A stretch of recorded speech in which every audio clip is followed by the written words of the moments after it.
Bonjour à vous tous, j'espère que vous allez bien. Je vous fais une petite vidéo qui vient accompagner le mail de Carole. Alors, ma petite vidéo, c'est pour vous parler un peu de Google Classroom et de tous les outils pour suivre les devoirs de vos enfants. Alors, Google Classroom, c'est l'outil que nous utilisons, donc c'est à la fois une classe virtuelle et en même temps un ENT, donc dans l'éducation classique, on appelle, je crois que c'est Pronote. Alors, c'est ici que vous trouverez tous les cours qui sont postés par tous les profs. Là, je me suis connecté en tant qu'élève test pour vous montrer un peu à quoi ça peut ressembler. Alors, ici s'affichent donc tous les cours auxquels vos enfants sont inscrits. Alors, il y a deux façons de voir les devoirs. Donc, le premier, c'est sur le à faire.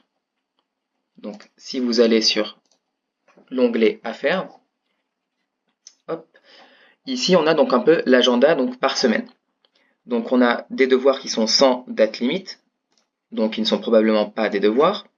Et ensuite, on a des choses qui sont à faire dans la semaine. Donc cette semaine, par exemple, il y a une correction dans le cours de moi-même en fait. Il y a une correction. Et si on part aussi sur l'onglet manquant, on peut aller voir donc tous les devoirs qui n'ont pas été faits. Encore une fois, je vous rappelle que Google Classroom est utilisé donc à la fois pour les travaux du quotidien et pour les devoirs à la maison. Donc si vous voyez jour ou vous voyez travail statistique sur la réforme des retraites, c'est que c'est un travail à faire en classe, à l'école. Par contre, si vous voyez correction, ou parfois vous allez croiser des choses comme devoir ou maison, donc je prends un exemple, ou soir, pardon. Voilà, donc soir. Donc si vous voyez soir, devoir ou correction, c'est que c'est à faire à la maison. Donc la première façon de suivre les devoirs, c'est donc de venir sur cet onglet qui est l'onglet à faire. Une deuxième façon de le faire, c'est directement sur la partie cours. Donc là, on peut voir qu'il y a des devoirs qui sont à remettre aujourd'hui et qui apparaissent ici. Encore une fois, si vous voyez correction, c'est que c'est un devoir.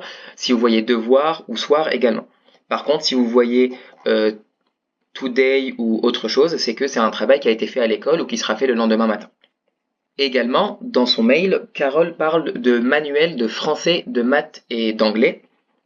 Donc on essaiera de mettre également sur nos différents cours les pages qui sont associées aux devoirs. Donc par exemple, vous verrez donc dans ces rubriques-là, vous verrez probablement devoir maison ou juste devoir faire la page 25 de votre manuel de maths. Il apparaîtra probablement ici. Vous pourrez soit cliquer dessus, soit aller le chercher directement sur le cours. Donc cliquez sur le cours, je reviens. Donc Ryan Jupiter, en haut, onglet travaux et devoirs. Et il devrait apparaître quelque part ici, sur l'onglet soir. Donc dans la majorité des cours, il y a un onglet Today, donc c'est les travaux qui sont à faire à l'école. Ensuite, il y a les travaux à faire à la maison, donc qui seront probablement sur l'onglet soir. Et pareil, encore une fois, qui sont nommés correction quelque chose, devoir quelque chose, ou encore soir quelque chose. Pour ce qui est du travail sur les manuels, il y a en général une partie cours et quelques exercices d'application. Donc il se peut que votre enfant vous dise « Ah, c'est trop compliqué, j'y arrive pas ».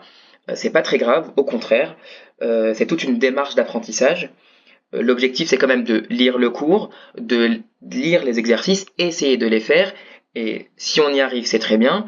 Et si on n'y arrive pas, l'objectif, c'est aussi de savoir où est-ce que ça a bloqué.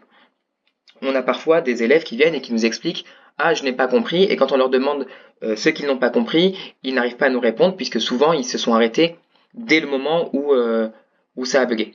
L'objectif est vraiment d'aller un petit peu plus loin, d'essayer de vraiment lire le cours et d'essayer de vraiment faire l'exercice, de plancher sur l'exercice pendant 5, 10, 15 minutes et de voir où est-ce que ça coince. Et si on n'est pas sûr du rendu, le travail sur un brouillon, c'est aussi vachement important. J'ai des élèves qui m'apportent des brouillons et qui me disent voilà ce que j'ai réussi à faire, est-ce que je suis dans le bon ou pas. Et donc il y a aussi un travail de feedback. Donc on m'apporte un brouillon, on est bon, on n'est pas bon, on corrige et on continue, on y retourne. Les devoirs sont en général à faire sur toute la semaine en ce qui concerne ce manuel. Et pour paraphraser Carole, les devoirs de ces manuels sont à faire sur des feuilles blanches à part. Ce n'est pas à faire sur Classroom. Également, dans son mail, Carole vous parle un peu des tops ou en tout cas des priorités concernant les devoirs. La priorité numéro 1, il s'agit donc des corrections. Donc c'est ce que nous avons vu. ici. Donc c'est tous les intitulés, tous les devoirs pardon, qui ont pour intitulé correction quelque chose ou devoir. Donc ça c'est vraiment la priorité numéro 1. Donc il devrait y avoir des corrections en maths ou en anglais ou en français. Il s'agit là de corrections sur des exercices que nous avons faits en classe, soit la journée même, soit la veille. Ensuite, en deuxième priorité, il s'agit donc des devoirs des différents manuels, un manuel de français, un manuel d'anglais, un manuel de maths, ou alors des devoirs en histoire géo ou des devoirs en sciences. Donc pour histoire géo, ça sera le cours de Aubin. Donc si je rentre sur le cours de Aubin, encore une fois, onglet travaux et devoirs. Si je vais sur l'onglet soir, tout en bas, j'aurais pu cliquer mais j'ai préféré scroller. Donc il y a ici 2 devoirs à rendre. Donc encore une fois, c'est un élève test, donc la date limite est le 14 février puisque l'élève test n'a rien rendu, bien évidemment. Donc voilà, lisez attentivement le cours puis répondez aux questions de l'activité en utilisant les documents. Donc en général, il y a des devoirs chez Aubin ou alors chez Adeline, en plus des manuels. Donc voilà, là pour l'instant, il n'y a rien chez Adeline par exemple. Priorité numéro 3, les quiz d'entraînement. Donc les quiz, il s'agit donc de quiz qui sont à faire à partir du week-end, donc ils sont postés le vendredi soir ou le samedi matin. Donc ils sont disponibles le week-end et ils sont disponibles toute la semaine. Donc sauf que ce n'est pas sur Classroom, ça sera sur notre autre plateforme, donc RiseUp. Je vous montre ça tout de suite. Voici l'URL du site, donc c'est academy.lajonchère.org. Et donc vous vous connectez dessus, enfin votre enfant se connecte dessus plus précisément. Les enfants connaissent normalement leur nom d'utilisateur et leur mot de passe. Ici donc je me suis connecté à la page de Victor pour vous montrer. Il y a un tableau de bord et il y a mes formations. Si je clique sur mes formations, on peut voir les formations de Victor.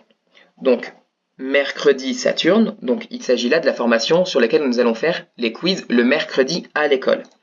Pour la maison, il s'agit de ce cours-là. Donc Saturne, quiz d'entraînement. Ou si c'est un élève Jupiter, pardon, ça sera Jupiter, quiz d'entraînement.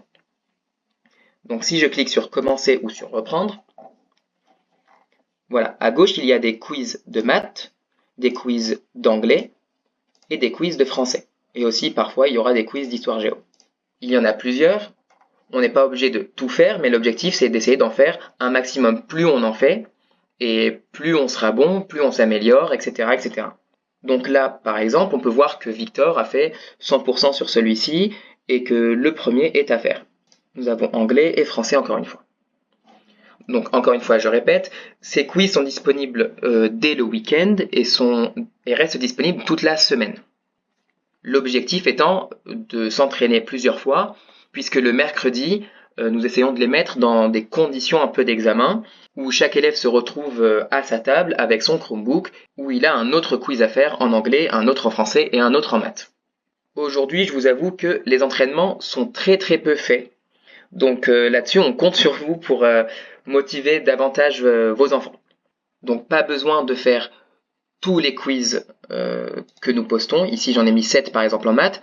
Mais si chaque élève arrive à en faire 2 ou 3, c'est super.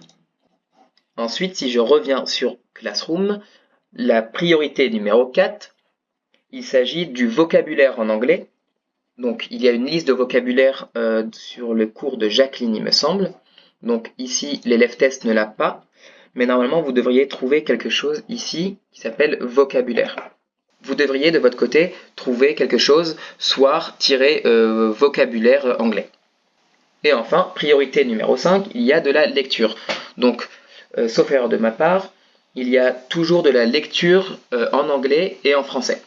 Donc vraiment, si, pour reprendre et faire un résumé, si les corrections et les devoirs sont faits, si les quiz d'entraînement ont été faits, et si le vocabulaire a déjà été révisé, il nous reste là encore la lecture.